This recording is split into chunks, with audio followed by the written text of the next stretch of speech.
지면으로 알아보는 인천 소식 신문 속 뉴스입니다. 각 신문사별 헤드라인입니다.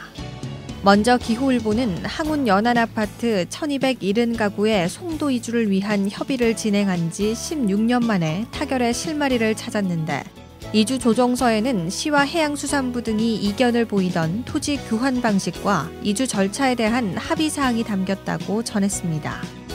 인천일보는 해양수산부와 부산시가 해양안전체험관 건립을 두고 짬짬이 의혹이 일고 있다고 보도했는데요. 이 소식 잠시 후에 자세히 알아봅니다.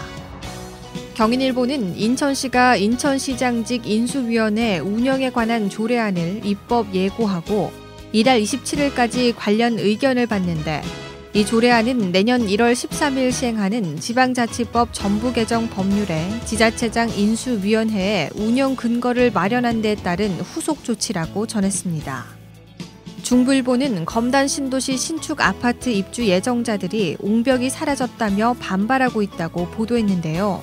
이 소식도 잠시 후에 자세히 알아봅니다. 그럼 인천일보 기사 자세히 살펴봅니다. 해양수산부는 내년 사업 예산이 6조 4,171억 원으로 확정됐다고 밝혔으며 특히 해양레저안전체험관 조성을 위한 타당성 용역비 2억 원을 반영했다고 전했는데요. 하지만 부산이 발표한 내년 국비 확보 발표에는 이상한 점이 있는데 내년 국가 직접 사업으로 해양레저안전체험관 예산을 확보했다는 내용이고 부산은 국비 예산 8조 원 시대가 열렸다며 여기에 해양레저안전체험관 건립 예산 2억 원이 포함됐다고 강조했다고 보도했습니다.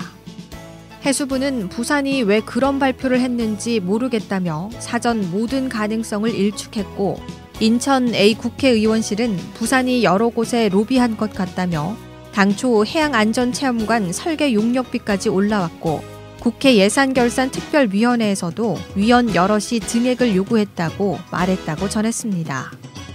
다음은 중부일보 기사 자세히 살펴봅니다. 인천 검단 신도시 신축 아파트 입주 예정자들이 야산의 토사 유출 방지를 위해 계획됐던 15m 옹벽이 사라지고 아파트 건물벽으로 그 옹벽을 대체하는 공사가 진행되자 반발하고 있다고 보도했는데요. 입주 예정자들은 당초 계획대로 옹벽을 설치해 줄 것을 요구하며 본격적인 대응에 나설 것으로 보인다고 전했습니다.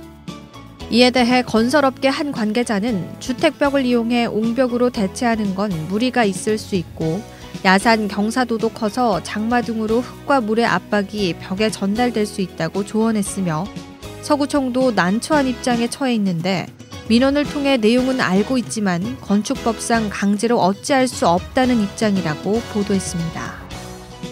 지금까지 신문 속 뉴스였습니다.